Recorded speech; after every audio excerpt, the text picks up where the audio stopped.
The Jungle Book.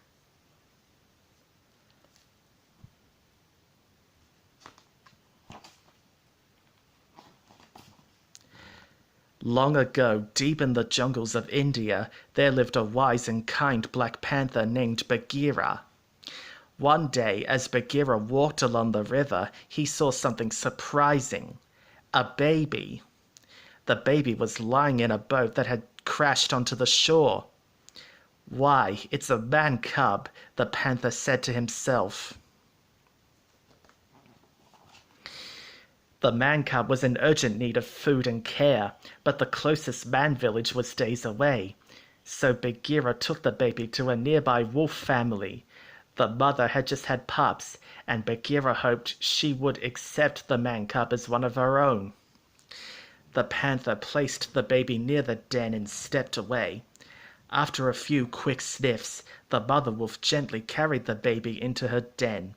Bagheera's plan had worked.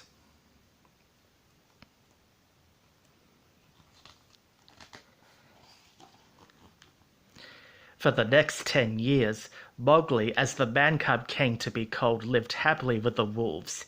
He quickly became a favorite among all the jungle animals. All that is, except Shere Khan, a strong and cunning tiger. Shere Khan feared nothing but man's gun and man's fire.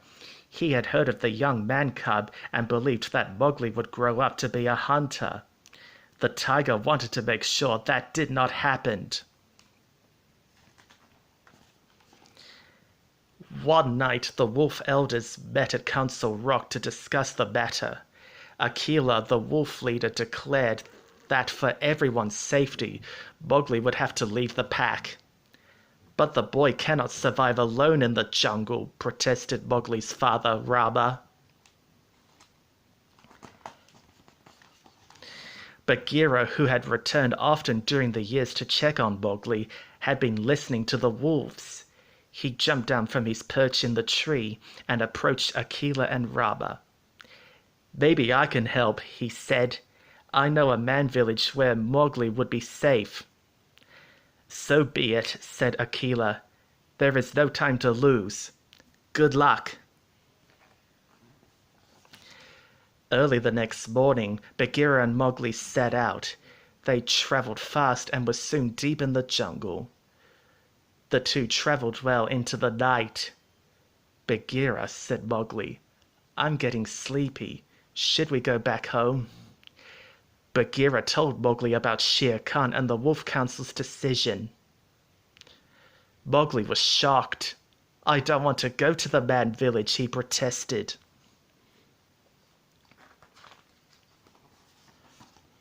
Bagheera promised Mowgli that things would seem better in the morning. He helped the man cub climb a tall tree. "We'll be safer up here," the panther said. They settled down on a tree branch, and in no time at all, Bagheera was sound asleep, while Mowgli brooded over his fate. Neither one noticed Kaa the snake slither towards Mowgli. "Say now, what have we here?" said Kaa. "It's a man cub, a delicious man cub." Mowgli tried to shove Kaa out of his face. "Oh, go away and leave me alone," he said, annoyed. Kaa refused to leave. He kept slithering towards Mowgli, and when Mowgli finally looked straight at Kaa, the snake used his eyes to put Mowgli into a trance. Kaa coiled himself around Mowgli and was preparing to eat him. Suddenly, Bagheera woke up and saw what was happening. Moving quickly, the panther slapped Kaa on the head. The snake released Mowgli from his grip. An angry Kaa turned on Bagheera. However, before the snake could coil himself around Bagheera, Mowgli pushed him off the tree branch. A defeated and hungry Kaa slithered off into the jungle. The next morning, Mowgli and Bagheera were awakened by a loud rumbling and shaking. "A parade!" Mowgli shouted enthusiastically. Bagheera covered his ears and groaned. Oh no, the Dawn Patrol again. Mowgli grabbed a vine and swung down from the tree to take a look. Mowgli watched as a long line of elephants marched proudly along in single file. He'd hurried over to a baby elephant at the very end of the line. "Could I join in?" asked Mowgli. "Sure," said the baby elephant. "Just do what I do." Mowgli got in step behind the baby elephant and began to march along. Then he got down on all fours to walk more like the elephants in front of him. Suddenly, Colonel Hathi, at the head of the line, called out to the rear, "March!"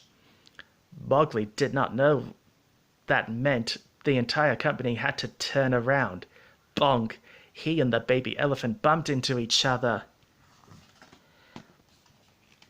"Company, halt!" Colonel Hathi shouted, and all the elephants stopped and stood ready for inspection. Mowgli tried to fit in, but Colonel Hathi worked out that Mowgli was a man cub. The colonel lifted Mowgli high with his trunk. "I'll have no man cub in my jungle," he cried. "This is not your jungle," an offended Mowgli replied. At that moment, Bagheera rushed over. "The man cub is with me," he told Colonel Hathi. "I'm taking him to the man village." "To stay?" demanded Colonel Hathi. "You have my word," said Bagheera. "Good," said the elephant. "And remember, an elephant never forgets." With that, Colonel Hathi turned and marched off with his troop.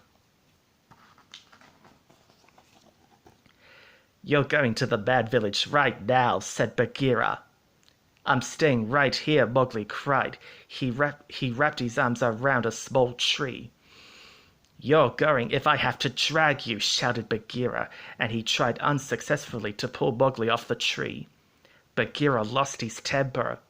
"From now on, you're on your own," he declared and stalked off. "Don't worry about me," an equally angry Mowgli yelled after him.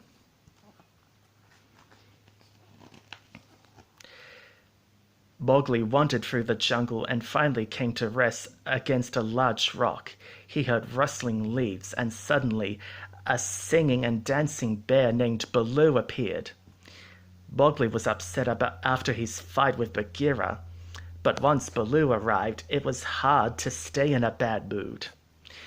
Baloo offered to teach Mowgli about the bare necessities of life in the jungle. He showed Mowgli how to find bananas, coconuts, and other food. He showed him how to scratch his back on a tree too. The whole time Bagheera sang and danced, Mowgli couldn't help but smile and feel better. The two new friends splashed and played in the river and then floated confidently downstream together. Mowgli joined in as Baloo sang some more. "I like being a bear," said Mowgli. "You're going to make one swell bear," said Baloo. "Why, you even sing like one." Suddenly, a group of monkeys swooped down from the trees and grabbed Mowgli. "Hey!" screamed Mowgli. "Let go of me!" He struggled against the monkeys, who just chittered and laughed and held on to him. Baloo angrily shook his fist at the monkeys and demanded that they release Mowgli. "Come and get him," taunted one of the monkeys. The monkeys aimed a steady chorus of cheers and insults at Baloo. They aimed plenty of fruit at him too. The monkeys swung through the trees, tossing Mowgli along as they went. "Baloo!" cried Mowgli. "Help me! They're carrying me away!" Baloo, he needed Bagheera to help him. He called for the panther as loudly as he could. As soon as Bagheera heard Baloo's cries, he hurried towards the bear. Baloo told Bagheera that the monkeys had carried Mowgli off. Bagheera thought that the monkeys were taking Mowgli to the ruins of an ancient city where their ruler, an orangutan named King Louie, lived. Bagheera and Baloo set off at once to save Mowgli. Meanwhile, while King Louie and the monkeys danced and sang, the king told Mowgli that he had dreamed of being human. He had heard that Mowgli wanted to stay in the jungle, and he offered to help the man-cub. In return, the king wanted Mowgli to teach him the secret of how people made fire. "But I don't know how to make fire," Mowgli said. King Louie did not believe him. Bagheera and Baloo arrived at the ruins in time to hear what King Louie wanted. Bagheera quickly came up with a plan. "While you create a disturbance," he said to Baloo, "I'll rescue Mowgli." Baloo disguised himself as an ape and burst in to join in the dancing. King Louie took one look at the newcomer and began to dance with him. Bagheera tried to grab Mowgli, but each time, right before he could, one of the monkeys would whirl the boy away from him. By the time Baloo and Bagheera were finally able to get Mowgli away from King Louie and the monkeys, the ancient ruins had crumbled entirely around the king and his monkey court. That night, while Mowgli slept, Bagheera explained to Baloo that Shere Khan was after the mad cub. He convinced Baloo that Mowgli was not safe in the jungle. The next morning, Baloo reluctantly told Mowgli, "I've got to take you to the mad village." Hurt and disappointed, Mowgli ran off only to run into Kaa. Shere Khan heard that Mowgli had run off and prowled through the jungle looking for the man cub. When he heard Kaa singing to someone up in a tree, he called the snake down to ask him who was in his coils. Kaa did not want to share the man cub, so he told Shere Khan he was singing to himself. While Shere Khan and Kaa were talking, Mowgli managed to escape from the snake's coils. He ran off into the jungle once more, feeling more alone than ever before. Mowgli arrived at a place in the jungle where there was very little grass on the ground and no leaves on the trees. He was soon joined by 4 vultures. At first, the vultures tried to tease Mowgli. "He's got legs like a stork," one vulture said. "But he doesn't have any feathers," said another. All the vultures laughed until they saw how sad Mowgli was. The vultures tried to cheer Mowgli up. They told him that they'd like to make him an honorary vulture. When Mowgli said he'd rather be on his own, they wouldn't take no for an answer. They insisted on singing a friendship song to him. Mowgli began to smile, and soon he was clapping along as the vultures continued to sing. Shere Khan overheard the singing and went over to Mowgli and the vultures. "Bravo, bravo," he said to the vultures when they finished their song, "and thank you for detaining my victim." The vultures were frightened and flew off. From the safety of a tree, they urged Mowgli to run. But Mowgli turned to Shere Khan and said, "You don't scare me." Mowgli refused to run from the tiger. Shere Khan counted to 10 and then leaped at Mowgli, roaring with his claws out and his mouth wide open. Baloo arrived in the nick of time and pulled Shere Khan's tail so hard the tiger fell short of the man-cub. The vultures, Mowgli and Baloo all fought against Shere Khan. The tiger ran off when a lightning storm caused a tree to burst into flames, and Mowgli tied a burning branch to his tail. Baloo lay injured and still on the ground. Finally, he opened his eyes and lifted his head. Overjoyed, Mowgli ran and sprung into his friend's arms. Baloo, Bagheera and Mowgli set off into the jungle once again, and at long last they reached the mad village. Mowgli climbed a tree to get a good look at the girl he heard singing, down by a waterhole. He couldn't take his eyes off her, to Bagheera's great delight. When the girl saw Mowgli, she smiled shyly at him. The girl dropped her jug and it rolled to where Mowgli stood. He picked up the jug and followed the girl to the man village. He turned around to give Baloo and Bagheera a big, goofy grin. "Mowgli is where he belongs now," said Bagheera.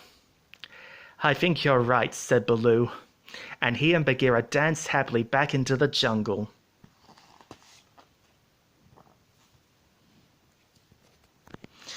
And that's the end of the story.